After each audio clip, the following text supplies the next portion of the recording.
अस्सलामुअलैकुम मेरे प्यारे भाइयों और बहनों, उम्मीद है आप सब लोग खैरियत से होंगे। हम आपको अपने हर्बल हकीम चैनल में खुशामदीद कहते हैं। आज हम आपको अपनी इस वीडियो में मर्दाना ताकत का वो नुस्खा बताएंगे जिसकी पहली खुराक के इस्तेमाल से ही मर्दाना कमज़ोरी दूर हो जाएगी। ये हम आपकी खिदमत में स्पेशल ईद ऑफ़र के तौर पर लाए हैं। इसके इस्तेमाल से आपको छोटी ईद पर बड़ी खुशी मिलेगी।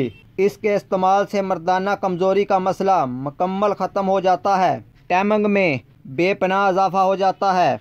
आपका नफ्स लोहे की राड की तरह सख्त हो जाएगा। इंशार में भी इजाफा होगा जिससे आपकी अज़वाजी ज़िंदगी पुरसकून हो जाएगी। इसके इस्तेमाल से मनी का पतलापन ख़त्म हो जाता है। मनी की पैदावार में इजाफा होता है और मनी गूंद की तरह गाढ़ी और ताकतवर हो जाती है। मर्दाना स्पर्म में इजाफा हो जाता है और मर्द को औलाद के काबिल बनाता है।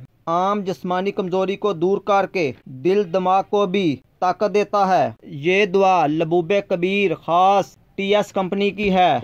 इस दुआ की कीमत 400 रुपया है। ये आपको किसी भी अच्छे मेडिकल या पंसार स्टोर की दुकान से बआसानी मिल सकती है। इसका तरीका इस्तेमाल ये है, रात को खाने के बाद आधा चम्मच नीम गर्म दूध के साथ लें। इसके इस्तेमाल से 1 ही घंटा बाद आप हम बिस्तरी कर सकते हैं। दोस्तों, अगर हमारी वीडियो पसंद आए तो हमारे चैनल को सब्सक्राइब करें, शेयर करें, क्योंकि दूसरे भाइयों का फ़ायदा हो सके। आप इस्तेमाल करें, इंशाअल्लाह आपको फ़ायदा होगा।